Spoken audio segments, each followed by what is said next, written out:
Hi everybody. Welcome to the first episode of Gosha and Script. No, Gosha off script. Yes. So this is a series of videos which are not going to come out very often. Sometimes when I feel I want to express something of myself that is more spontaneous, because I'm generally used to speaking more off script normally in my other channel. And here for Space Academy, I have everything designed because it has to be perfect, it has to be perfectly worded. So I write all these texts for Space Academy main episodes before. But what's lacking for me sometimes is that spontaneity of my expression, where I don't necessarily know what my next sentence will be. I will have some idea, but not always. So this is how this idea came. So first episode, let's go, and this is about how I felt when I first found out we were not alone in the universe. And well, in my case, actually, it's not like in some of your cases, some of the cases of the community workshop friends, where they said, oh, they always knew, this is like from the childhood, they knew this. So this was not a surprise. For me, it wasn't like that. I was actually born and raised in a Catholic family, in a Catholic upbringing. And even to my early 20s, I was still looking around different Christian philosophies, and I was even studying with Jehovah Witnesses. I was studying with Mormons a little bit. I was like really open at what I thought was being open, but still within the Christian ideas. And then slowly I started to move out and look for other cosmologies out there. So when I first found out, I was actually in Australia. I was studying there comparative religion. It was between 2003 and 2005. And it happened in 2003, when a man who was very passionate about extraterrestrial life came into my life. He became my friend, and we became best friends in that time. I remember good times, and it was then that I found out that we were not alone in the universe, because he was sharing this with absolutely everyone, like everyone, the waiters in restaurants, people on the street, super enthusiastic guy about this. So he first informed me of a certain book that he was recommending people to read on this subject. And well, when he told me this, right away I felt open to it. I didn't feel any rejection. I didn't feel any shock. It was like, oh, okay, well, that's another cosmology, another interesting point of view to consider in my ongoing spiritual search. Because I was studying comparative religion, I was also already open to different views and different philosophies. So it was just like another point of view to see and to consider. So I was not shocked. I was not surprised. It was like, okay, okay, that's absolutely possible. In my subconscious mind, I think I just knew that that's what it was, that's true. I knew right away. I didn't have to be convinced. I didn't have to be given any proof of this. It just was very logical. It made sense. There was no rejection in me to this idea whatsoever, even though before I wasn't considering it consciously. But I will tell you the feeling that I had just a few years before that, and I actually wrote that in my diary. I had a diary, and in one of the entries, I described there how I felt quite strange here in this society, how I do not necessarily feel that I belong here. And I drew a picture. I knew nothing about the extraterrestrial life. I drew a picture of another layer around planet Earth.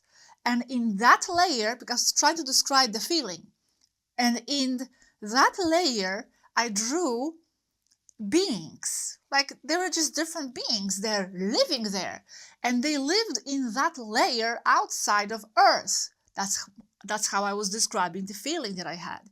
And those beings were like calling me and telling me, this is who you belong with. You belong with us. You belong with us. So I was like being called by some kind of circle of a layer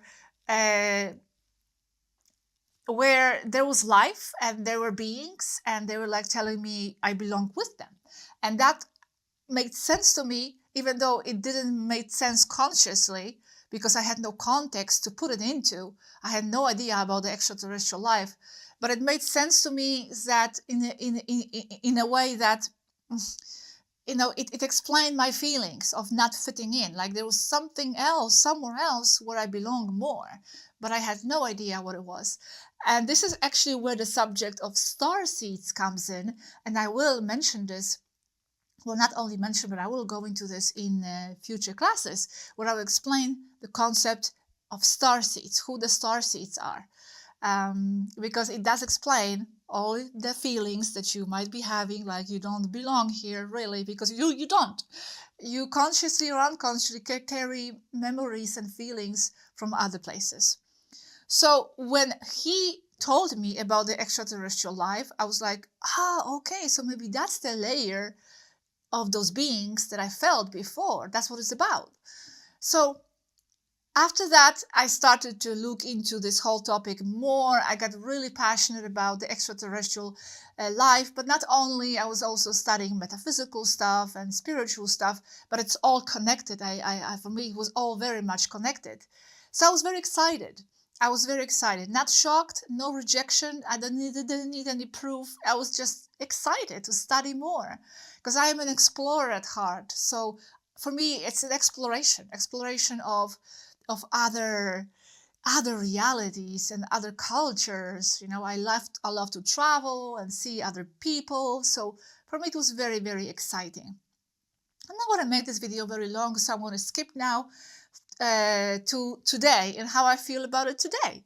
Well, after a long period of looking at the subject, and also after 7-8 years of the direct contact with the people in the orbit, something I told you about in the previous episode, and which I will deepen at some point in the future, yes, of course. Well, after all this time, I would say it became very normal to me. This is just such a normality for me that I don't know if I feel excitement. It's not an excitement of like discovering something new. It's just normal.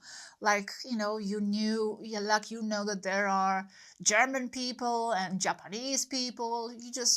That's how it is. So for me, it's very obvious that there are extraterrestrial races and extraterrestrial people, that we are not alone, that we are being interacted with. This is my reality. This is normal. On the topic of reality, I have to bring in my mom in here, who knows about this stuff, but she's still treading, lightly here and carefully, not jumping on board right away. But she knows about this project. She actually does translating and reads Space Academy in French. So she's aware of these subjects, but still sometimes she comes and says, but Gosha, do not, how does she say this? Do not deviate too much from reality, like still stand on the ground. Do not fly away totally. And for me, this is just so absurd to hear that, because this is reality. Knowing about all this stuff is not deviating from the reality of, maybe she didn't say that exactly, but she said it's not flying away from the reality, it's stepping into the reality. This is the reality. This is normality.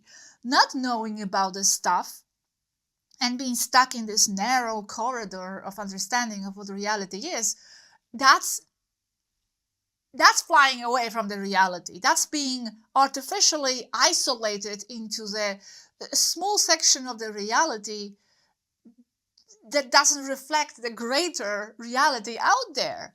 So it would be like you were born and raised with the one family and you don't know anything about any other people outside, and you don't know about the existence of other families and other people out there. And suddenly you discover there is a person out there, and your mom or someone says, be careful, do not fly away too much from the reality. Well, what reality? Of that small family of 4 people? That's the reality? No, that was imposed. That's artificial. That's an artificial isolation. The reality is that there are more families out there, that there are neighbors, that there are people beyond that hill that you never thought there were. So you're not flying away into the reality, you're waking up to the truth, to the reality, actually. So now, another thing, the last thing I want to say about how I feel today, of course, I keep being very happy about this and, of course, excited, but it's not a kind of a fresh, new excitement. It's just like normal kind of feeling, but still exciting. And happy, but also a bit, I would say, tired and a little bit disappointed with the amount of unfortunate politics that goes on out there. This is something that we have to address in the Space Academy class, because people in the New Age many times imagine the extraterrestrial life as being this idyllic existence and, you know, very angelic and love and light. And it can be like that, mostly on their planets, far away somewhere.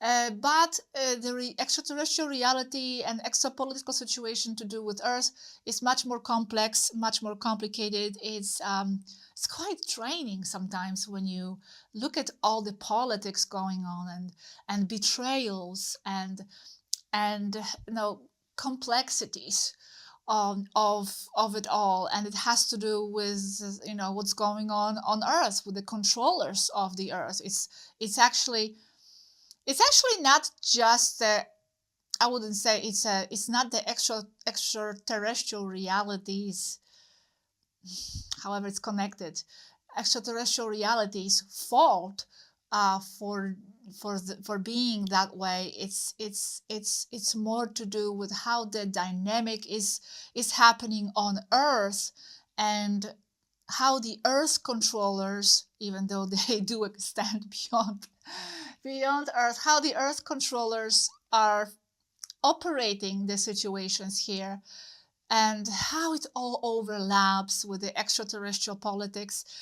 It's very complicated, and, you know, for my mind, sometimes it's too much, meaning that my mind is quite straightforward and transparent, and I like things to be this way.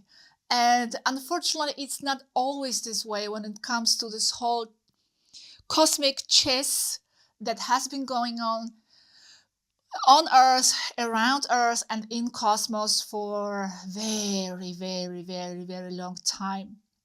So it's exciting. It's exciting, and it's amazing. It creates wonder. Like I think one of you said in the community workshop, there's so much to explore and navigate through when you go out there. But there's also this, you know, exopolitical element there that, you know, that is happening, and it does affect Earth. And we will go through it too in the Space Academy classes. But anyway, yes, general feeling, excitement, happiness that it's this way, because you don't have to deal with this political situation around Earth. Even, you know, if you're an extraterrestrial person, or if you go out there, you know, you don't have to deal with that. You can create your life in much different way, and peaceful way, and you can go on space explorations and have all kinds of adventures, or just peaceful life, peaceful life. So it doesn't have to be so messy and tiring. This just refers to Earth. Anyway, I'm starting to ramble. This is what happens actually. This is also one of the reasons why I'm scripting my Space Academy classes, because sometimes if I don't, then I have the tendency to go describing things and be quite expressive in my speeches. So turn off the camera already. I know there's no one there. I'm joking. I am alone, but yeah, let's turn off the camera, because otherwise it will not end. So that's how it was for me. Let's meet in the next class very soon. Oh, by the way, I'm going to be on a trip right now, so there isn't going to be any Space Academy episode very, very soon. But as soon as I'm back, I will get back to it.